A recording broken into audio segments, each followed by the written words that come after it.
You're listening to extensive coverage of the press days of the North American International Auto Show in Detroit. My name is Bob Long. Thanks so much for joining me. And now we're going to shine the spotlight on all things Lexus. It's always great to have this gentleman with us. He is the general manager of the Lexus division, and his name is Mark Templin. Mark, how you doing? I'm doing great. It's fun to be here in Detroit. Thanks for having me. Absolutely. You've got a big booth there, and you've got a couple of real eye-catching vehicles. Number one, of course, you've got the LFA supercar, which is just a mind-blowing vehicle. But you have shown the world a wonderful new concept vehicle, and I'm in love with it. I'm going to tell you that. And from what I'm been told by lots of my journalist friends, everybody seems to really love this concept. Tell our listeners the name of this concept and more about the story. Thanks. We call it LFLC. It's a hybrid concept coupe. It is a design exercise to show everyone what the future of Lexus design will look like. But it also is capturing a lot of the other things that are happening at Lexus that are going really well for us. The emphasis on driving dynamics in our cars is coming out in products like this. The LFA was a good teacher for us. We learned so much about great suspensions and precision steering and great handling of cars, and even seating positions and steering wheel sizes and the angle of a steering column to make a car fun to drive. And all of a sudden we get to come out with cars like the GS that launches in a few weeks that has all those things. This LFLC just takes all of that to the next level. Absolutely takes it to the next level. People are saying this perhaps could be a replacement for the SC430, and that's been a much beloved line of vehicles, the first generation SC, and of course the retractable hardtop variant. I would love to see a retractable hardtop variant of this concept vehicle.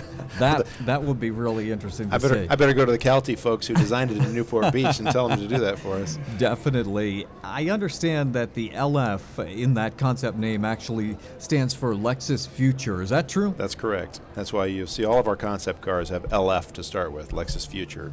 Very good. And then, of course, we've seen a different side of Lexus, beginning with that LFA Halo supercar, and as you mentioned, the GS. What an amazing vehicle that is, offered in so many different guises, and it's really put a lot of zoom into the Lexus brand, and it really surprised a lot of folks. You guys have gone in a totally different direction with this new GS. Yeah, the new GS is a supercar, and I need to get you in one. You need to drive this car because we have so much confidence in that car. When we had that press event, we parked our GS right next to a 5 Series BMW and an E-Class Mercedes-Benz to let people drive them in many different driving situations so they could see how great the car is.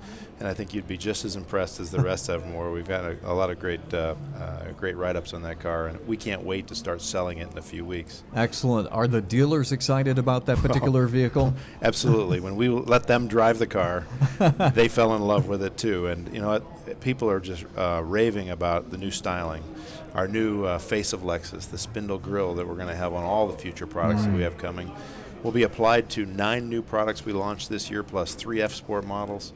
In a growing market, in a year where we have our production recovered. Last year we lost a lot of production from that unfortunate earthquake and tsunami in Japan and then floods in Thailand. This year we're back up to 100% production, and we have 9 new vehicles to launch and in a growing marketplace, and we're really excited about 2012. Let's talk a little bit more about the sporting vehicles. It all began with the ISF, and it is now filtered down to many other vehicles, and I understand it's going quite well, and the response has been outstanding. It is. We have various levels of F in our lineup. F is for our performance cars. We have F accessories that someone can buy. We have F Sport Edition cars. We have we're going to launch a lot more F Sport Edition cars, and then we have the true F car like the ISF and the LFA that take the ultimate performance. And so we have anywhere from 4 to 5 levels of F accessories and performance components on our cars, and it's been a very successful part of our business. That's great. And then, of course, in the realm of hybrid vehicles, Lexus continues to offer just an amazing array. I've kind of lost count. How many you got now? We have 5 now. Wow! And with another another that will be launched this year that we're proud of, that we're going to be talking about real soon. We still dream about a day where we'll offer a hybrid powertrain in every single vehicle that we sell. That's wonderful. I have to go back to the LFA supercar. I know it's being produced in very limited numbers, and you've done some very interesting paint schemes with this car. Yeah. Tell our listeners all around North America and our viewers as well about the show car here in Detroit. What's the color of that one? Oh, that's a super red. It's one of the 3 different reds that we offer. You know, the LFA comes. Every LFA is ordered specifically by each customer. There are 30 different paint colors available for that car. Wow. There's 12 different interior surfaces that you can customize, all kinds of different things that you can pick. So every one is truly unique. And we're having a lot of fun with it, because when people sit down with their order, we have a big fancy box that we'll take to the customer's house that has all the colors, all the materials, and all the different options that they have to choose from. And it's like being a kid in a candy store. Absolutely. I can only imagine. It's in my lottery dreams, believe me, because it's such a striking vehicle, an amazing power plant, V10, and the story that I love to tell, the fact that not only was the engine developed in conjunction with Yamaha, but you guys actually went to the Yamaha musical side of the fence and had the exhaust tuned by the musicians, the folks that build the instruments.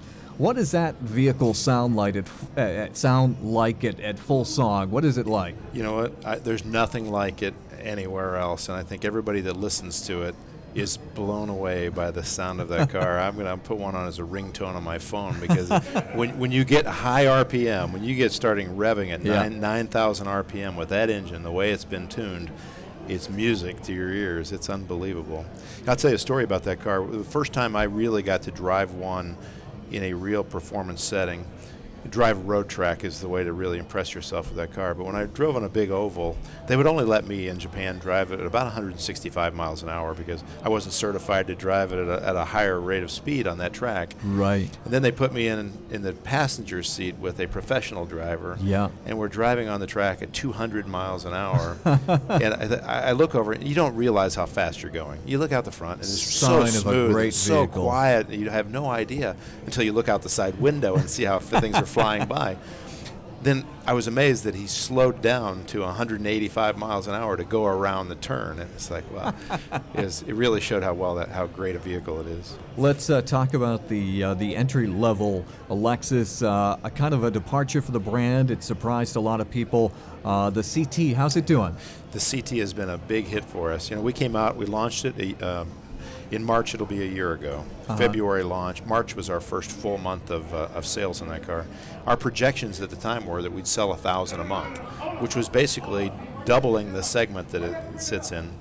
And instead of 1,000 a month, we sold 2,000 a month our first month. Wow. And even with the production disruptions we had throughout the year, we still achieved the original sales plan. We exceeded the original sales plan for the car, and we closed the year in December selling 2,215 CTs. It's been a huge hit for us. And Mark, younger demos, conquest buyers, where are they coming from? Yeah, it's a really interesting story, because a lot of young people love the car. Mm-hmm. A lot of our Lexus loyalists love the car, but we have a huge inflow of conquest sales and conquest from other luxury brands, but a lot of move-ups from non-luxury, people who are coming to luxury for the first time. So it's kind of doing everything for us. Excellent. So everybody in the Detroit listening area must come down and check out one of the stars of the show. It's the amazing concept vehicle from Lexus, and again, it's called the LFLC. And once you see it, you're not going to want to forget it. And we never forget our visits with Mark Templin, the general manager of Lexus. Thank you so much for joining us here on the broadcast, and we look forward to getting you back with us real soon.